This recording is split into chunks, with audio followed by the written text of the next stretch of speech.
Ouais. Salut! On est là pour vous parler de sécurité nautique. Alors, Lieutenant Wolf s'est même joint à nous pour l'occasion. Oui. Dernièrement, on a eu notre inspection de courtoisie par la garde côtière auxiliaire. Dans le fond, ce qu'ils font, c'est qu'ils viennent voir pour s'assurer qu'on a tout notre matériel. Mais c'est pas genre, ils s'assurent qu'on a notre matériel, sinon on peut pas sortir, puis ils vont nous donner une amende. C'est vraiment pas ça. Leur but, c'est de faire de la sensibilisation puis de la prévention pour s'assurer que les plaisanciers qui naviguent sont sécuritaires et qu'ils puissent profiter pleinement de leur sortie sur l'eau. Donc, une fois qu'ils ont fait l'inspection, ils nous donnent, ils font un rapport, ils nous donnent un petit collant qu'on peut coller sur le bord du bateau pour dire qu'on a eu notre inspection cette année. Donc, on commence avec tout le matériel qu'il faut avoir. Alors, Martin, où est-ce qu'on peut trouver l'information pour savoir qu'est-ce qu'on doit avoir comme matériel de sécurité à bord? Sur les internets. Oh, les internets, mais comme plus précisément. Sur genre. le site de Transport Canada, donc en tapant dans le moteur de recherche guide de sécurité nautique. Donc, lorsqu'on va dans le guide de sécurité nautique, il y a une page avec tout le matériel qu'on doit avoir. Selon la grandeur, le matériel va différer à ce qu'on a besoin d'avoir à bord. Ouais, puis plus on est gros, plus ça nous en prend. C'est en plein ça. Plus on est gros, plus on en a, plus ça coûte cher, plus il faut vérifier des choses, mais c'est important pour la sécurité. La première, il y a 5 catégories, en fait, pour le matériel de sécurité. La première catégorie, ce sont les dispositifs de sauvetage individuels. Alors, vous n'êtes pas sans savoir que ça nous prend un gilet de sauvetage ou un VFI par personne. Ça va nous prendre aussi un dispositif de remontée à bord, une ligne d'attrape flottante de 15 mètres de longueur et une bouée attachée à une ligne de sauvetage flottante. C'est important hein, que la ligne, il faut qu'elle flotte parce que sinon, elle va caler dans le fond de l'eau. Pas pratique pour l'avoir. D'au moins 15 mètres de longueur. On y va? On y va! Alors, pour les VFI ou les gilets de sauvetage, c'est super important. La première chose à considérer, c'est qu'il faut que le VFI par personne soit adapté, ajusté et approuvé à la bonne personne. Bien, approuvé à la bonne personne, ça fait un peu bizarre ce que je dis, mais en fait, il doit être approuvé par Transport Canada. On va retrouver toujours une étiquette avec mention de, là, je regardais pas ce que je faisais, hein, de qu'est-ce que, c'est quoi la grandeur du vêtement, pour qui ça convient et s'il est approuvé par Transport Canada. Alors, avant de faire l'achat d'un VFI, assurez-vous qu'il est approuvé. Après ça, ben, il faut qu'il soit adapté à la personne et il faut qu'on l'ajuste comme il faut. Alors, il faut qu'une fois qu'on attache les sangles, ben, qu'on vienne l'ajuster pour s'assurer que le VFI, lorsqu'on va rentrer dans l'eau, ne nous passe pas par-dessus la tête. On a également un type de VFI auto-gonflant.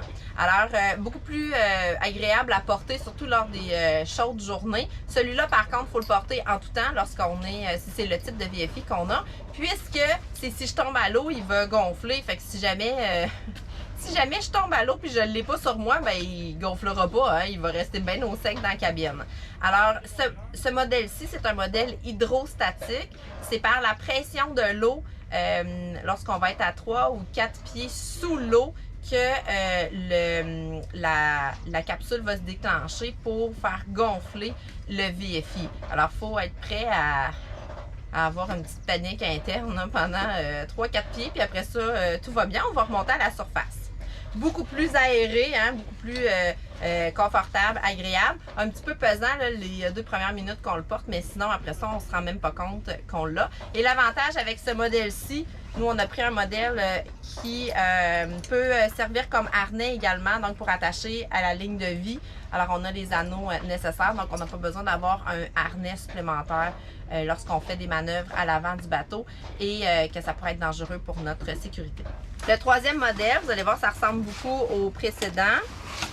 C'est le même concept, donc toujours auto-gonflant, mais cette fois-ci avec une capsule de sel qui va faire déclencher la capsule, la bonbonne d'air pour venir gonfler le VFI. Donc celui-là, il faut qu'il y ait une quantité suffisante d'eau pour que ça déclenche, là, dans le fond, là, la réaction qui va venir gonfler le VFI.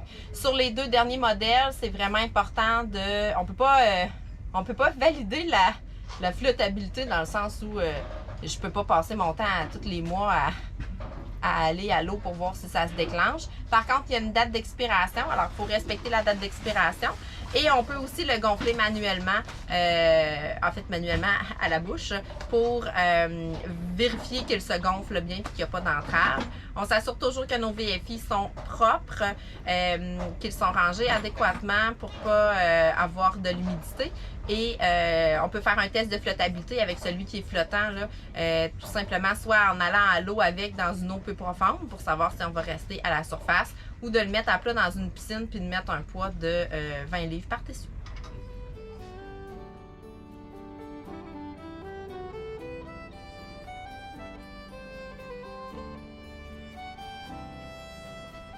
Si nous avons un franc-bord de plus que 0,5 m qui dépasse au-dessus de l'eau, on doit absolument avoir un dispositif de remontée à bord. Donc ici, on a une échelle qui est attachée, qui peut se descendre.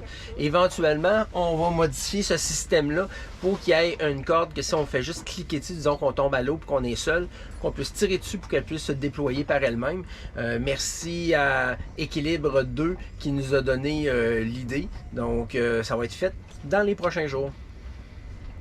Comme vous pouvez voir, on a la bouée également. La bouée avec la corde flottante d'au moins 15 mètres qui est accrochée sur le bateau. Alors, elle nous suit partout où on a besoin d'aller. Et on termine avec la ligne d'attrape flottante de 15 mètres qui est dans le petit sac orange très, très délavé. Alors, encore une fois, une corde qui flotte, qui est rangée dans le sac. Alors, si jamais j'ai besoin là, de lancer une ligne à quelqu'un, je vais pouvoir prendre le sac, lancer le sac. Idéalement, mettre de l'eau dedans, ça fait plus de poids, plus facile à lancer.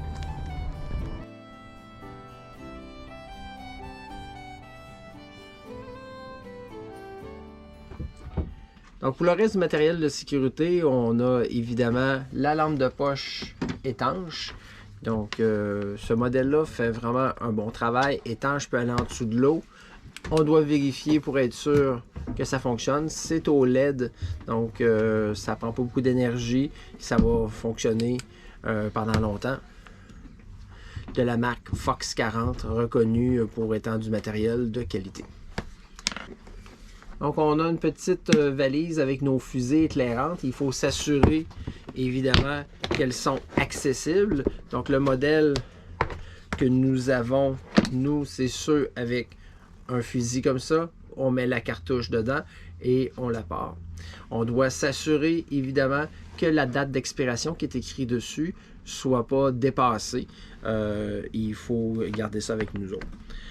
Donc pour se débarrasser des vieilles fusées éclairantes, il faut vérifier avec son poste de police local, les pompiers ou idéalement avec celui qui va vous en vendre des nouvelles pour pouvoir vous débarrasser des vieilles parce que vous devez avoir à bord toujours du matériel qui est conforme. On ne peut pas en avoir de plus qui n'est pas conforme. Pour les pompes, on a besoin, nous, avec la grandeur de notre voilier, soit d'une pompe manuelle, d'un dispositif qui est mobile ou d'un dispositif fixe. Bien, la bonne nouvelle, c'est qu'on a les deux. Alors, elles sont toutes les deux manuelles. Mais on en a une électrique aussi à quelque part, là, donc il va partir automatiquement. Alors, on a celle-là ici, fait que si jamais vous avez un petit bâton comme ça et vous ne savez pas à quoi ça sert, c'est probablement parce que vous avez une pompe manuelle. Donc, je viens juste placer ça et voilà, je suis en train de pomper. Bon, là, il n'y a pas d'eau dans mon bateau, fait que ça fait rien. On a également la pompe vraiment manuelle et mobile. Donc, à ce moment-là, je mettrais ça où il y a de l'eau. Ça par-dessus bord ou dans une chaudière, c'est souvent ça qu'on utilise parce que c'est rare que l'eau s'accumule ici, ça s'accumule plutôt dans le bateau. Et à ce moment-là, en pompant, on est capable de faire sortir l'eau. L'idée, c'est qu'on fasse sortir l'eau plus vite que la vitesse à laquelle elle rentre. Comme dirait Georges Leblanc, c'est la différence entre il y a de l'eau qui rentre et on coule.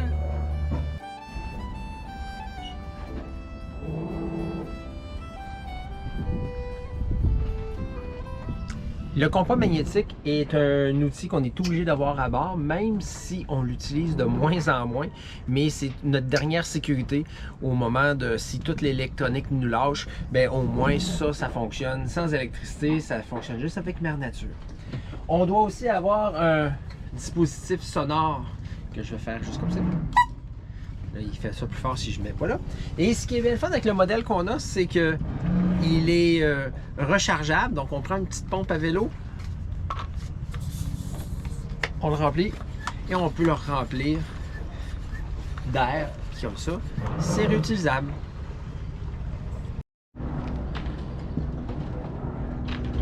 Si on regarde bien au-dessus du petit fanion, il y a le réflecteur radar.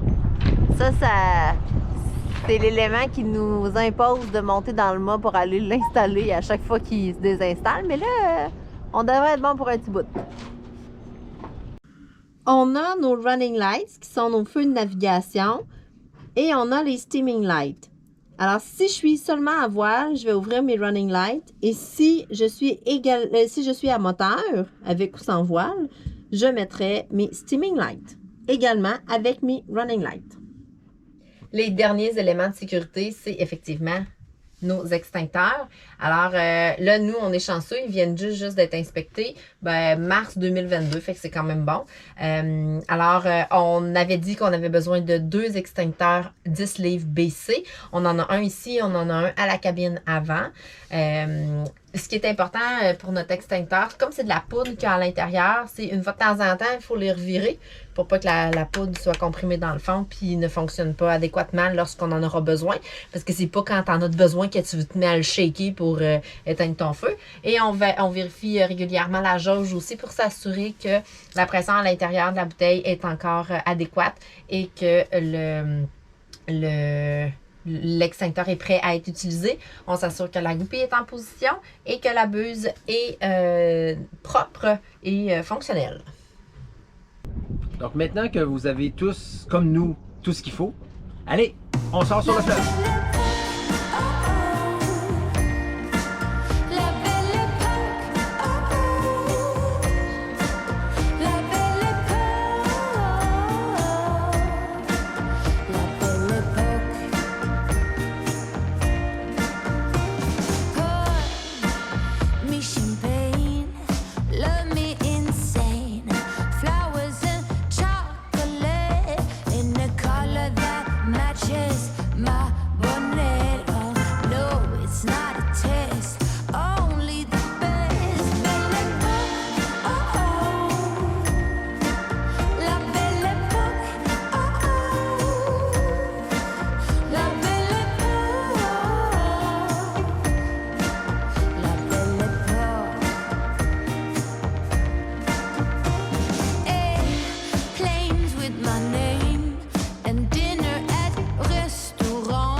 Un nouvel épisode vous attend tous les 2 dimanches.